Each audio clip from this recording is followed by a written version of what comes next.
Welcome to something to talk about. Yeah, it's really loud. Welcome to something to talk about. Hi, everybody. Welcome to Something to Talk About. That's what my daughter was saying. And, yeah, got another one of those small council what-ifs for you. And this is a big one. This is a big what-if. And, yeah, I'm a little nervous about putting this one out because I went on a bit of a limb. These are not safe. I don't feel like I went the safe route. Maybe I did, but all right, I'm gonna stop talking about it. All right, so let's just do. So this is my what if small council for Rhaegar Targaryen. If Aerys fell at the Defiance of Duskendale. So this is not a what if for Rhaegar later on, which I can do and I might do. Okay? But this is the first chance that Rhaegar could have became king. And yeah, so if you're like, oh, you would have done this and that, keep in mind the time. I want everyone to keep that in mind when you're like, oh, the date would have been hand. Hear me out. He was still a kid, so this is earlier on, right? Okay, so I explain all that. So what is this? I'll be making what if videos in the vein of small councils. So a would-be king, I describe what their small council would be. This stemmed from a comment from Samuel Coomes, who commented on my Daemon Blackfyre Kingsguard asking for a small council for him.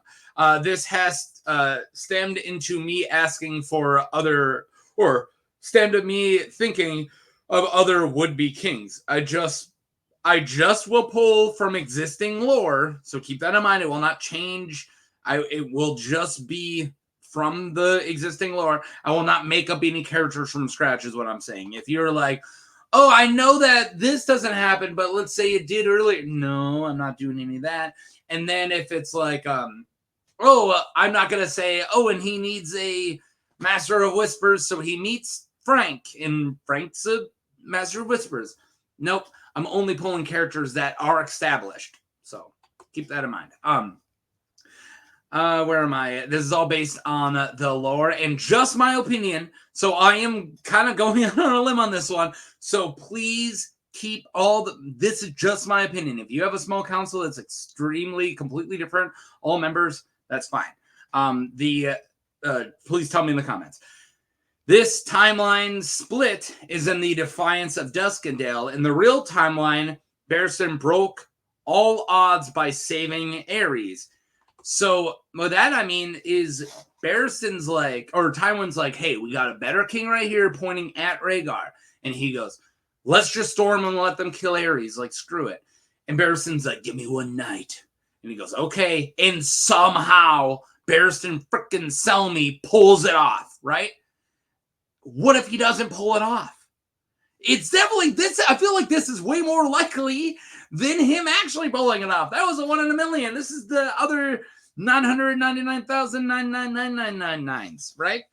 Okay, so in this timeline, he fails. Barry never comes back. Tywin storms the cities. Denny's Darkland kills Aerys as soon as the gate is broken. And when Tywin finds the king, he burns the entire city down, and Rhaegar gets named king in 277 AC at the age of 18. 277 AC. I looked at the timeline for every one of Rhaegar's major events. All these characters make sense for 277. If you have a character like, oh, that doesn't make sense, look at the time. That's the last time I'm going to say it, because this isn't, I feel like I'm going down a path that only makes sense for 277. If I made it for a different time, this would look very different. Okay, so let's first talk about the king. So the first two of these I made, Daemon Blackfyre and Robb Stark.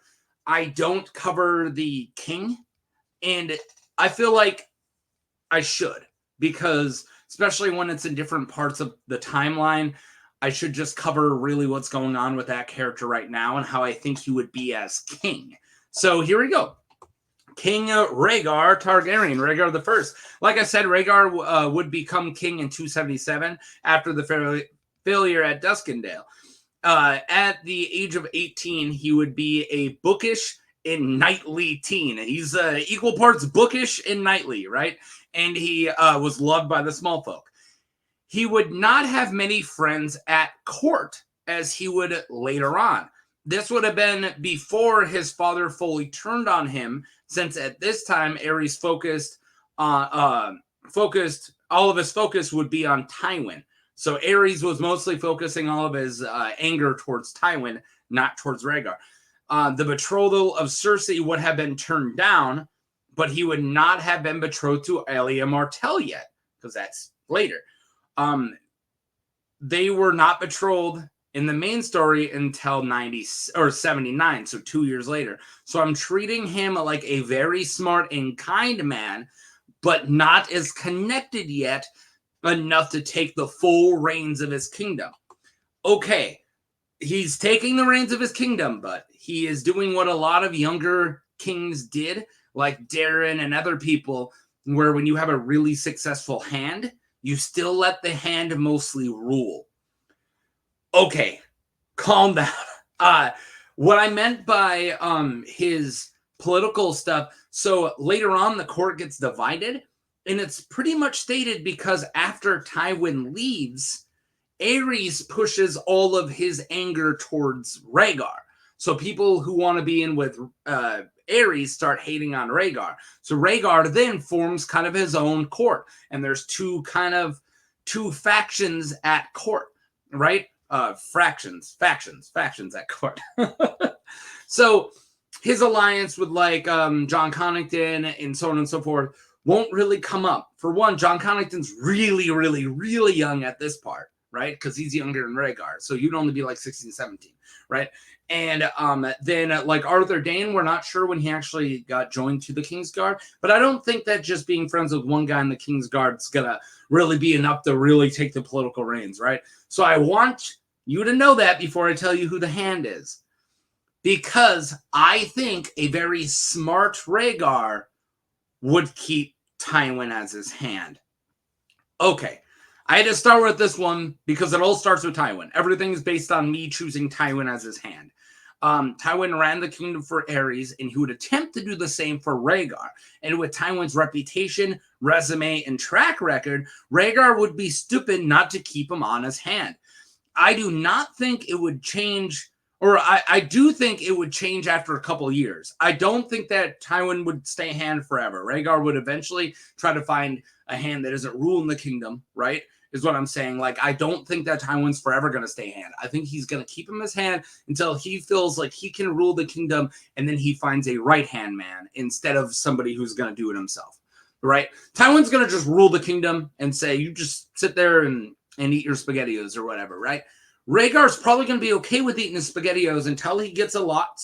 It feels like he's a little more grounded and in there and starts making political friends. And then he can finally go, hey, man, thanks for all your help. You go back to Castle Rock and eat your SpaghettiOs, and I'm going to make Jon Connington or whoever hand, right? But that would be later on. This is the small council for, kind of immediately after. I do think, or where was I? But this is before the court split, and Rhaegar did not have a lot of support that he would later. Thank you. I already said that. Thank you, me. Tywin would attempt to stack the court, and first things first, Rhaegar wouldn't marry Elia. I don't think that he's going to, because that wasn't even brought up for 2 years in the main timeline, right? After this, like after 77 and 78 is when Aerys in the main timeline sends Steffon Baratheon to go get a queen for him. So none of that would have happened. And even after that fails is when they go to Elia. So it's 2 years later, right? So I don't see him marrying Elia Martell. I do think that they still need to kind of be nice to the Martells, and I'll get to that. Tywin would attempt to sack the court, blah, blah, blah, blah. He would not marry Elia. He would try to betroth Rhaegar and Cersei again because it was Aerys who turned it down. She's only 11 at this time. I think Rhaegar would accept the betrothal for now, knowing that he can break it. He will get a lot of people angry, but he's still king. He can break the betrothal eventually if he wants to, but I think keeping his hand happy in keeping the most powerful guy in Westeros happy, he would, in this timeline, get betrothed to Cersei. I'm not saying he's going to marry Cersei because she's only 11 and he's 18, so he's probably going to wait a few years. And then if he ends up booting Tywin, he can say, hey, I'm just going to get all the Westerlands mad at me, and maybe Tywin's going to pick a fight, but then I'm going to choose not to marry Cersei if he goes that route. But I do think immediately the first thing Tywin's going to do is like, hey, I'm your new hand. This is the small council, marry my daughter. I think that's like the first thing. And I think Rhaegar's going to have to go, okay. Okay, so let's get some easy ones out of the way. Lord Commander Gerald Hightower. No changes here. He was a Lord Commander and he would stay one. He's a legend as far as I can tell, and he's a good friend of Rhaegar as far as I can tell. So, yeah, he would keep Gerald Hightower. We move right on, right? The White Bull ain't going anywhere.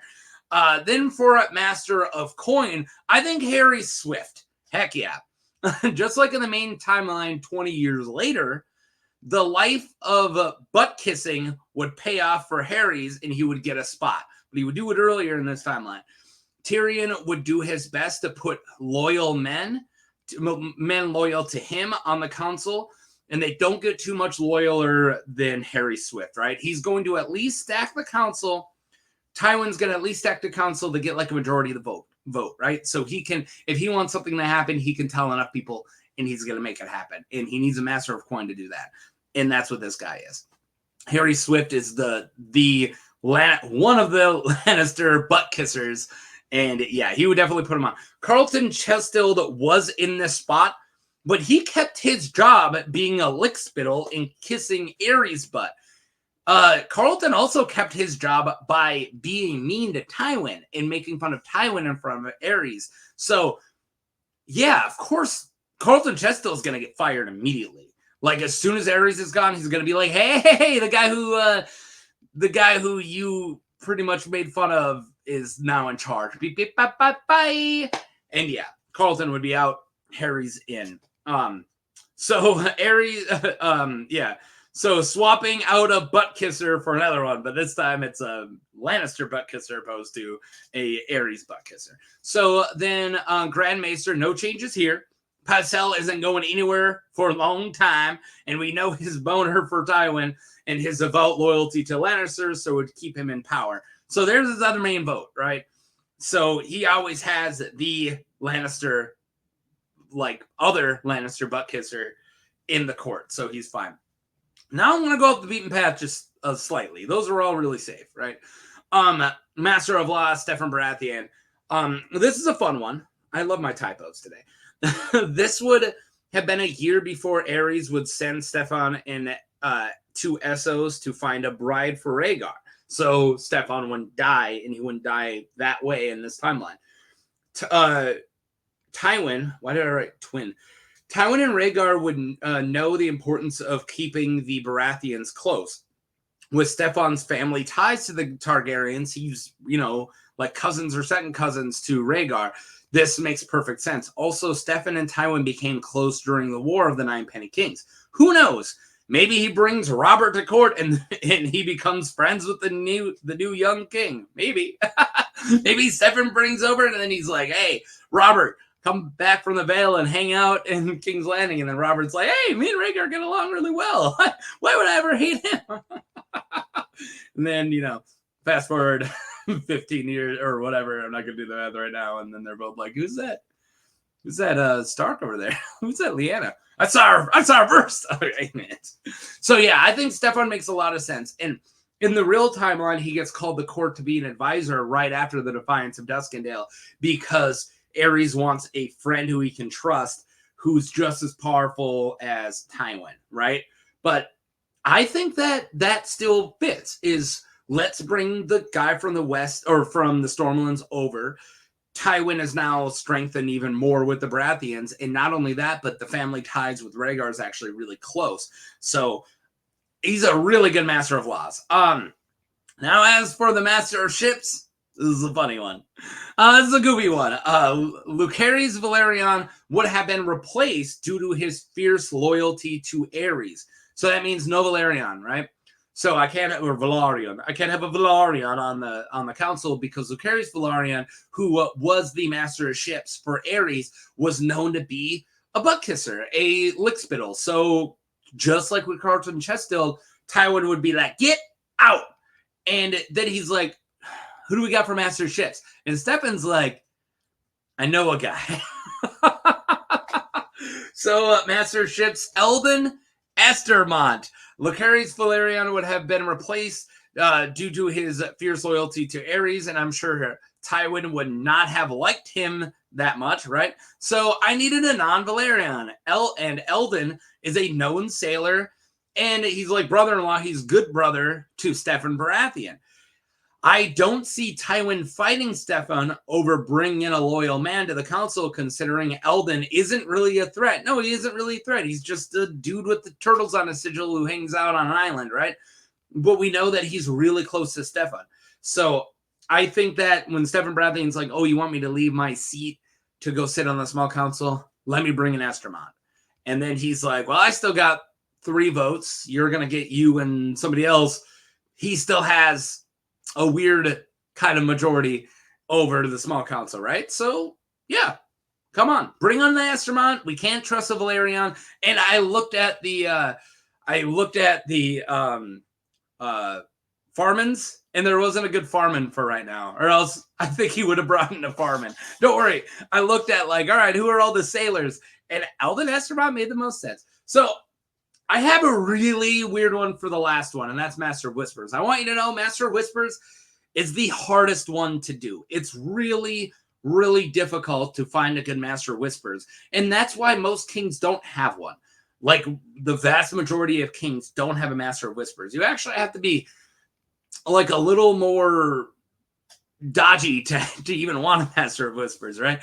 So, like, Jaehaerys doesn't have one at all. Viserys has one, but, like, Maegor has one, Aerys has one, right? And then Bloodraven is one for all those guys. So maybe they're not all dodgy. I don't know why I said that. But, so this is a really hard one to fill, and I have an idea. This one I'm least married to than everybody else, but it would be so cool.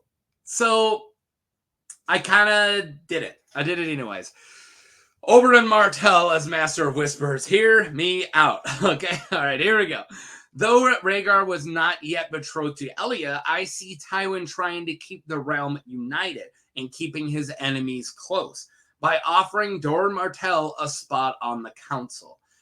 Fresh from his exile and already having 3 sand snakes, he's like 18, he already has 3 sand snakes under his belt. Oberon would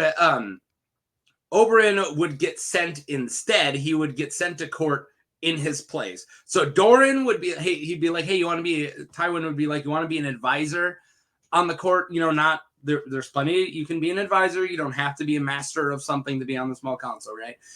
I believe they just get less power. And Doran's like, just like in this timeline, he goes, sure.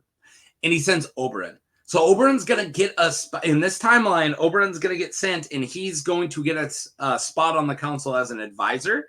And I think he's young and in his prime, and he's fresh from exile, right? And getting his hands in enough pockets and getting into enough schemes that Tywin and Rhaegar would recognize how useful Oberyn is and offering him a spot as Master of Whispers. So I think he would get invited to just be on the small council, right? And then once they're like, oh, bro's got skills, and maybe he doesn't. You know, he's just working with Doran, and Doran's got skills, and Doran's got the secrets, but Oberyn's getting them, and he's acting on them, right? So Oberyn's the viper, and Doran's the snake, or the grass that the viper hides in, right? So I think that Doran's also going to start feeding and getting him to do these schemes. So then these two guys are going to be like, wow, Oberyn's really into schemes. So a mixture of him being kind of a snake guy, being this poison guy, probably going to be involved in some plots. And they're going to be like, screw just a normal advisory spot. Let's make sure he likes us and we'll make him a Master of Whispers, hopefully. So that's it. That's my small council for Rhaegar Targaryen. I am planning on doing another Rhaegar Targaryen one that goes a little different, but this would be specifically 2077 or 2077. 277 after the Defiance of Duskendale. So that's why it's a little more Lannister than you thought.